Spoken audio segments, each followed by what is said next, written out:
Autolite and its 96,000 dealers present Suspense. Tonight, Autolite brings you A Ring for Maria, a suspense play starring Mr. Cornel Wilde. Oh, John, it's a beautiful ring. So you like it. A nice diamond, huh? John, I can't tell you how much. Oh, Maria, I would have done more for you and long ago, but for my business troubles, like a stone around my neck hangs that. I know, John. The store. Yes, the store. That's why it's necessary to do this thing tonight, for both our sakes. Oh, John, it was crazy of me, I know, but I was worried the way things were between us that perhaps you didn't love me anymore. But no, After tonight, Maria, there will be other moments like this, many of them. When we get our money from the fire insurance company, we needn't rush back into business again. After all, we have been working hard for nearly 10 years. We'll go someplace, enjoy ourselves first, together. I can hardly believe it. Only I wish that tonight was over with. When I think of what we must do. Oh, there's nothing to worry about, Maria. In the morning, you will be at your aunt's home in Minneapolis, and I will be here to handle everything myself. Don't you see? You'll be safe. And if I wasn't sure of everything, would I be willing to stay alone and face all the questioning? Oh, John, you're willing to do this For both of us, Maria. For our future. Now I can tell you how much this ring means to me. As long as I live, I will never take it off. Now I will go finish packing my bag.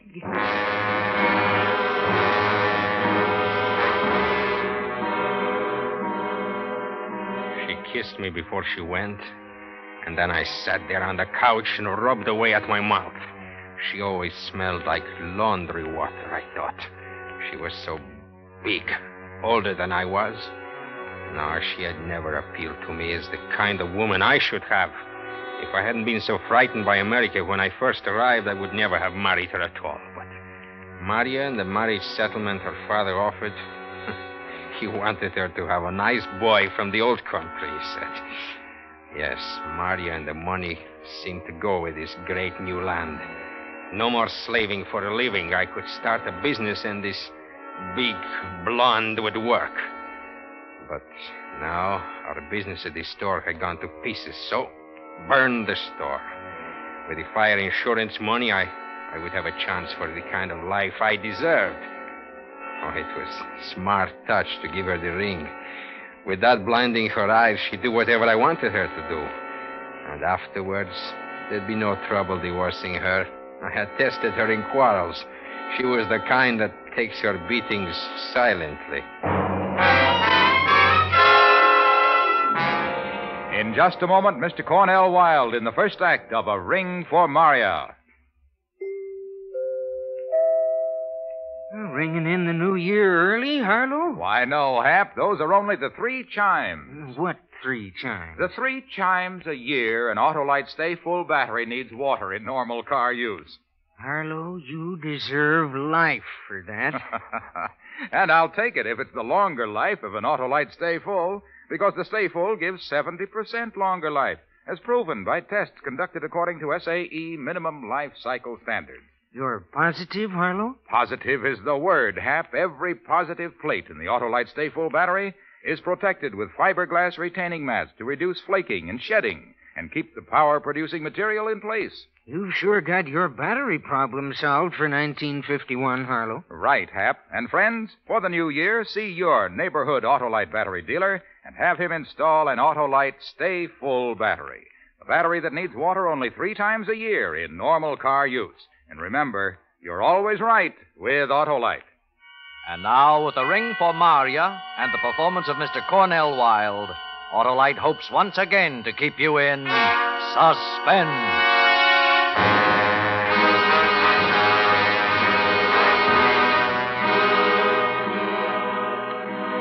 Before I left the house, I told Maria to be sure and telephone her aunt in Minneapolis that she was coming. Then I stopped in at a bar and ordered a whiskey. When the bartender wasn't looking, I spilled this whiskey all over my shirt front. Next, I telephoned my friend, Frank Laszlo, and told him to stop in at my house at 11:15 on his way home from his restaurant. He would be my alibi. I was getting ready for the part of the plan I hadn't told Maria about yet. And I wasn't going to tell her. That part she was supposed to guess.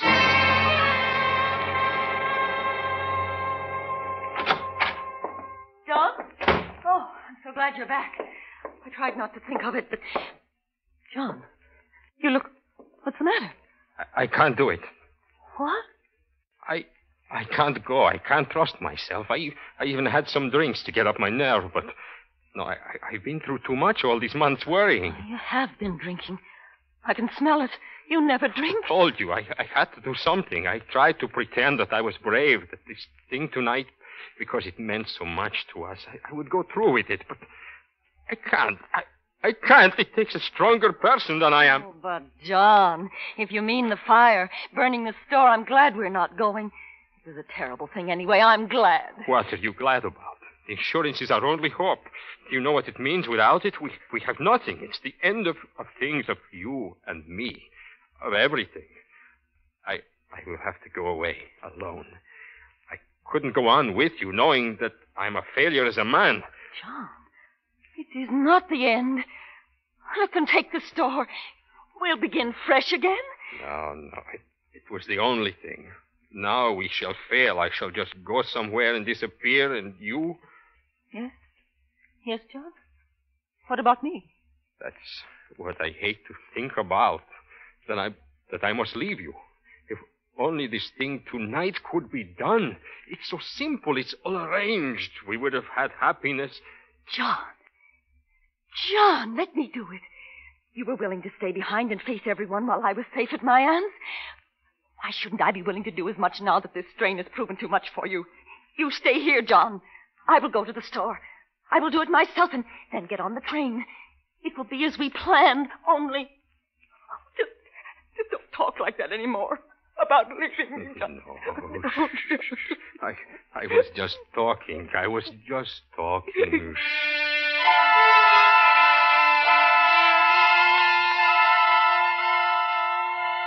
It was 11:15. Maria had been gone 20 minutes when I heard Frank's ring at the door. Good. I would keep him a half hour, and by then the fire should have been discovered, and someone would call me. Hello, Frank. Come in. Good evening, John. It's so nice of you to let me come so late. Does the letter mention my mother? How is she getting along? Yes, and your brother and his wife all are well. Ah. Come, sit down here. I have poured a glass of wine for each of us. Thank you. Where is Maria? Asleep? No, she went out to visit friends. At least that's what she said. You think I should suspect her, perhaps? Oh, no, John. Everyone knows how Maria feels about you. Yes, of course. Now about her. A good girl, Maria. But here, you want the letter. Here. Here it is, Frank. Go ahead, read it. I'll pour some wine.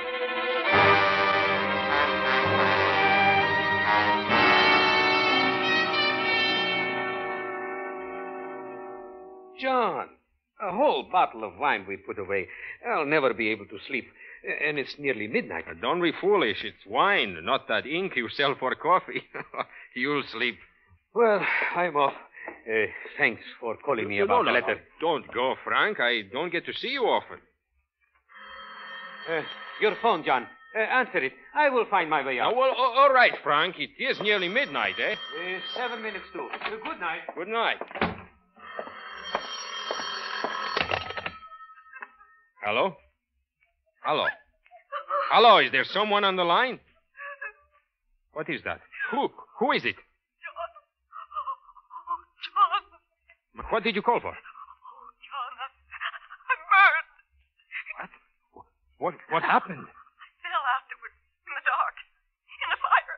I don't understand. If you were burned. I beat at them. I beat at the flames on my dress and put them out.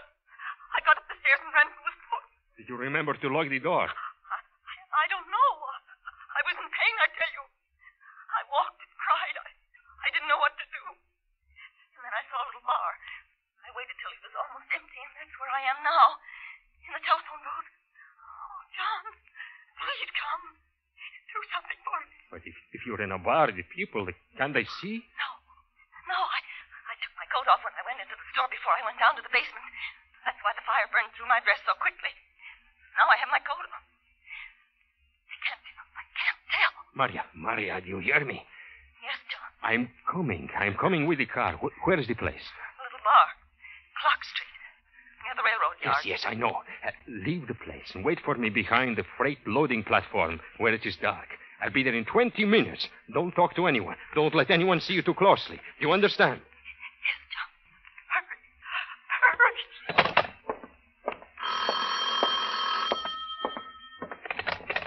Yes? Is this the home of John Markov? Yes.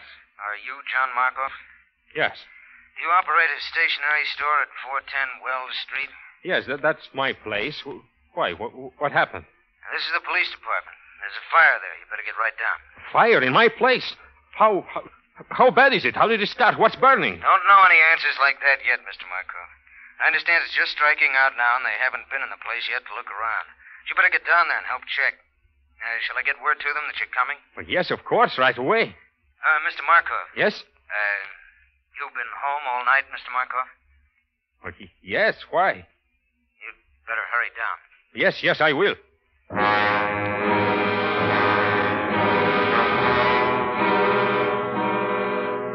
Yes. But which would I go to first? To Maria, who sounded in such pain she might tell everything to the first person who found her? Or to the store, where the fire people and perhaps the police were waiting to talk to me? I wanted to go to the store, but I didn't dare to leave Maria alone. It was nearly a half hour after midnight when I drove up to the alley where I told her to wait. Maria, here! Hurry! I can't, John. Get in, come on. John, a doctor. Right away, John. Maria, how badly are you burned? Are you sure it's... John, it's bad. Maria, listen to me. The police have called me about the store, and they are waiting for me there. Do you understand? The police are waiting? But you will take me to a doctor first. You will. How can I, Maria? I told them I would be right down. I'd lost time driving to pick you up first. It will look suspicious. Very suspicious if I'm delayed. But I must. What'll I do? Maria, I must leave you someplace in the car and go the rest of the way in a cab. I will get through with them as quickly as possible. And then I will be back for you. I can't wait any longer. You have to, Maria. Don't you understand what it means? You must. Promise that you will stay in the car quietly until I call. All right. All right.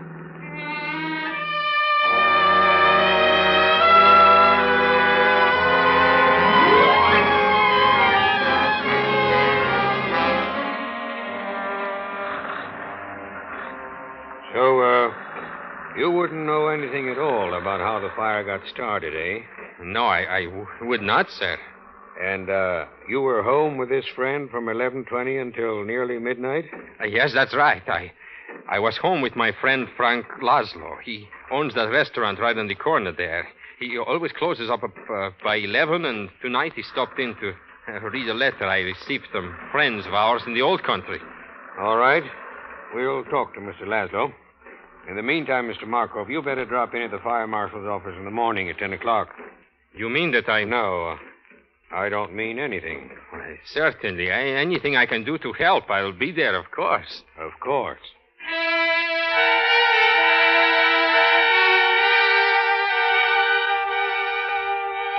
It had taken a half hour of the talking. I knew from their manner that they had found the kerosene, or smelled it. Then I was back at the car looking at Maria. She appeared unconscious, but when I started to drive away... You were gone so long. I couldn't help it, Maria. It wasn't pleasant, you know. Now, Dr. John, so he can do something for me. All right. John, how are you talking to me? You frighten me. Frighten you? What about me? Don't you think I am frightened? What do you suppose will happen if I take you to a doctor? He'll want to know everything, and he will have to report it. But somewhere, John, I must have treatment. Where? Name the place where taking you won't be the same as going straight to the police. Well, then, the police. Anybody who will help me. John?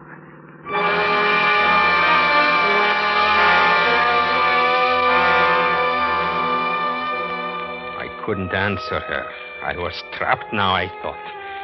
All I have to do was bring her in for help anywhere. No doctor, no hospital would treat her without reporting the case to police. And to take her home. If the police caught me bringing Maria there, if they found that she was burned and I was helping her. For hours, it seemed, I drove that night wandering, thinking, trying frantically to find some solution, while Maria stared straight ahead, not speaking.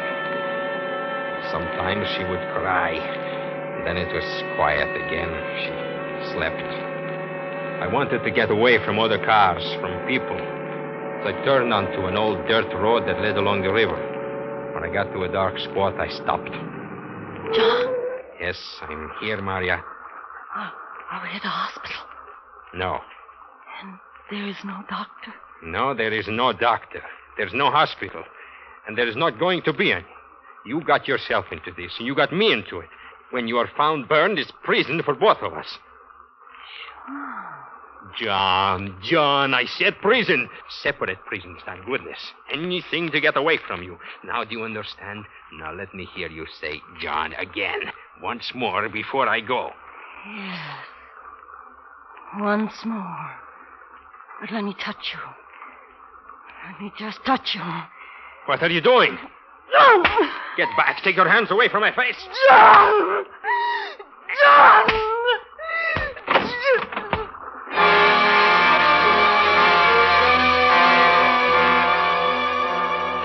Somehow, I got out of the car and away from her. It must have been with her last strength that she attacked me, because she fell back. But then when I stopped to look back, she was out of the car and standing unsteadily on the ground. I called, but she didn't hear. She turned, and I saw that she was trying to reach the river edge. She was weak, sagging under her weight, but she kept on and made it almost. At the very edge of the river, she slumped to the ground in a kneeling position. I started for her, but inside of me I felt only jelly. And then as I stood there, I saw she was doing something with her hands, as if wringing them. Then I realized she was taking off the ring, the diamond ring she had said she would keep on as long as she lived. It must have slipped from her hand because she started pawing around in the dirt. Then she got it, turned, and threw it at the car with all her strength. With the effort threw her off balance, she slowly fell backward, like an old doll, into the water. She was gone. God. Now I was out of it. They wouldn't be able to touch me. Free.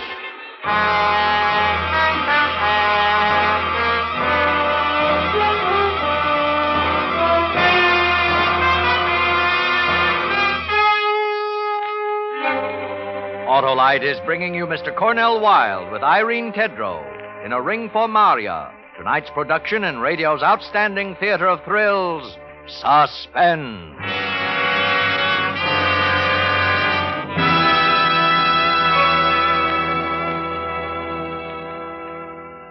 Say, Harlow, what are your plans for the start of a new year? Same as usual, Hap. I always get the start of the year with an Autolite Stay Full battery. The battery that needs water only 3 times a year in normal car use. But aren't you going to welcome the year in? Why, sure, Hap. Year in and year out, there's nothing more welcome than the dependable starting power and extra convenience of the Autolite Stay Full battery. You'll be the life of the party, Harlow. Hap, my good man, you can't beat the Autolite Stay Full for longer life. 70% longer life, in fact, as proven by tests conducted according to SAE minimum life cycle standards. Aren't you going to raise your champagne glass, Harlow? You mean fiberglass, Hap, because every positive plate of an Autolite Stay Full battery is protected with a fiberglass retaining mat to reduce flaking and shedding and keep the power-producing materials in place. But, Harlow, everybody's going to... To start the new year by having their neighborhood Autolite battery dealer install an Autolite Stay Full, the battery that needs water only 3 times a year in normal car use. And remember, you're always right with Autolite. And now Autolite brings back to our Hollywood soundstage Mr. Cornel Wilde in Elliot Lewis's production of A Ring for Maria, a tale well calculated to keep you in suspense.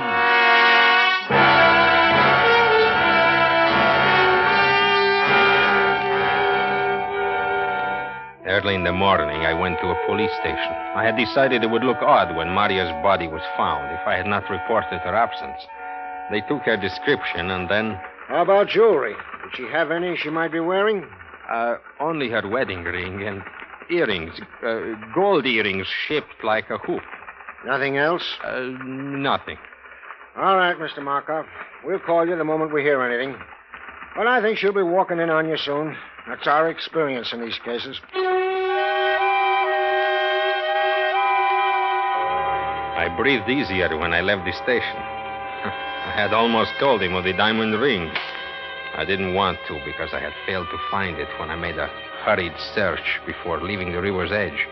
But I knew the spot, and when things quieted down, I planned to go there in daylight and search again. It was worth too much to let go.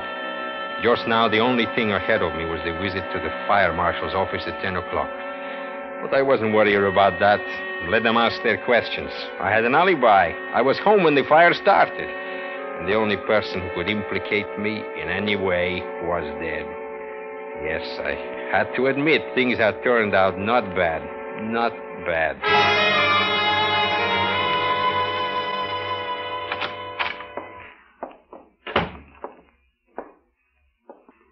Oh, yes, sir? My name is John Markov. I'm to see the fire marshal this morning. Oh, yes, Mr. Markov. Just a moment. Mr. Markov is here, Marshal. Very well. The marshal is coming out, Mr. Markov. Morning, Mr. Markov. Had a lot to think about. Yes, I've heard. The fire, and then this morning early you reported your wife missing, didn't you? Yes, I was going to tell you about it, too. I was already informed, and I'm afraid I have what may be bad news for you, Mr. Markov. The police think they found her. Found her? How? Where? Very unusual. You reported her as alive only last night, yet this morning, a half hour ago, her body was found floating in the river. The description tallies exactly. Floating? You mean she was drowned? Maria? I don't mean anything of the kind. Come along, Mr. Markov. Police are waiting for you to make positive identification at the morgue.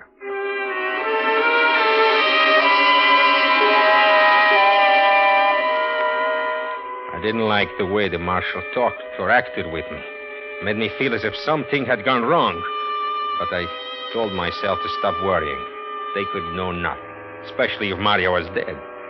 But what did he mean talking as if she wasn't drowned? I was still thinking about this when we got to the undertaker's. Two men were standing outside. They nodded at the marshal, and something told me they must be detectives. Then one of them spoke to me. You're Mr. Markov? Yes.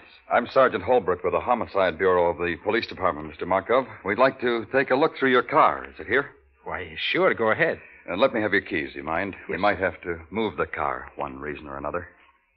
Yes, all right. Come along this way, Mr. Markov, for the identification.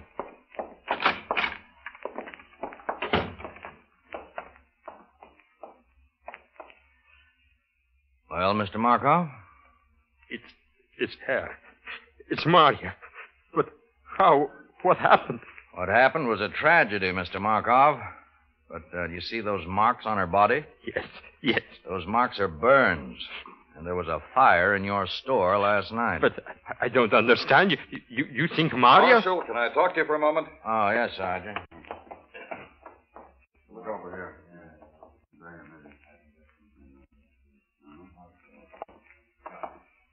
Mr. Markov, did you know your wife telephoned her aunt in Minneapolis last night and told her she was arriving for a visit there this morning? Did you or didn't you know that, Mr. Markov? You're awfully slow answering very simple questions. No, I did not know it. I see. Well, anyway, she did, Mr. Markov. You might like to know how we found out, would you? Why, yes. You see, when your wife wasn't on the morning train at 7 o'clock, her aunt got worried and telephoned your house, but got no answer. I was at the police station reporting Maria's absence. That's right. At 9:30, your wife's aunt telephoned again, but this time to your place of business. Naturally, she was told the line was out of order. Now, she really was worried, and that's how we found out about it. She telephoned the police. I talked to her. Did you tell her about Maria? No, Mr. Markov. I knew a body had been found that answered the description of Mrs. Markov, but I wasn't sure yet. I'm only sure now. But Mrs. Markov's aunt told me something else. It seemed that your wife was very happy about a gift you gave her last night, and naturally, as women will, she had to talk about it. She told her aunt. You remember the gift? Oh, yes, of course. It slipped my mind in all this that has happened. The ring, you mean? The diamond ring, you mean? That's right, Mr. Markov. She was wearing that ring, wasn't she, when you last saw her? Yes, I forgot. She must have been wearing that. That's right. And she left the house before the fire, naturally, about 11, you reported. And you never saw her after that until this morning, here? No, I did not. You're sure? You're very sure of that? Yes, I'm sure. Then how is it, Mr. Markov, that when we looked at your car just now, we saw something that had been caught in the rain scupper that runs along the side of the body over the windows? And this, Mr. Markov, is what we found stuck in there along with some loose, fine gravel. This diamond ring. What of it? The coroner's physician found no water in your wife's lungs. She didn't drown. In his opinion, she died from heart failure, directly superinduced by her pain and burns. How did this terribly injured woman get to the river, miles from the scene of the fire? The diamond ring tells us the answer. She was taken there and thrown in by you who watched her die, even though you might have perhaps saved her life by getting medical aid for her. But I didn't throw her in. She fell in, I tell you. She fell in. It was an accident. No, Mr. Markov. We don't talk the same language. In mine, the death of your wife was murder.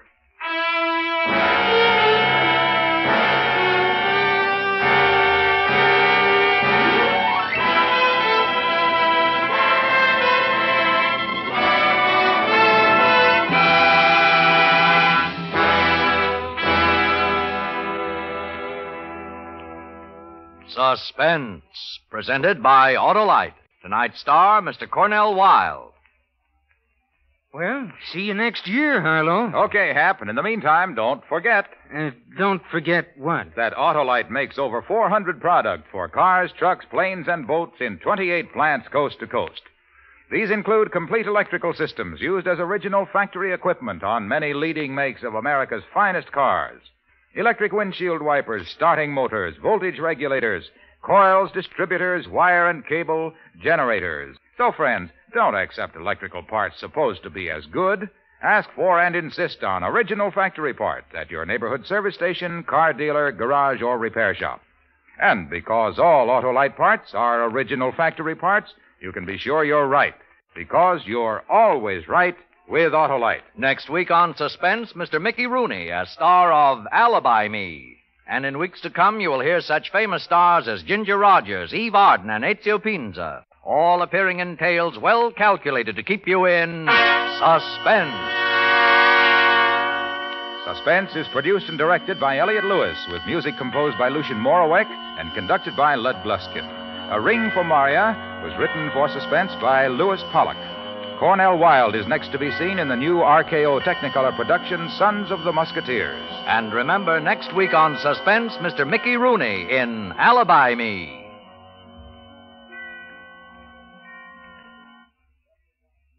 This is Harlow Wilcox again to wish each and every one of you, on behalf of Suspense and 96,000 Autolite dealers from coast to coast, a happy and prosperous new year. This is CBS, the Columbia Broadcasting System.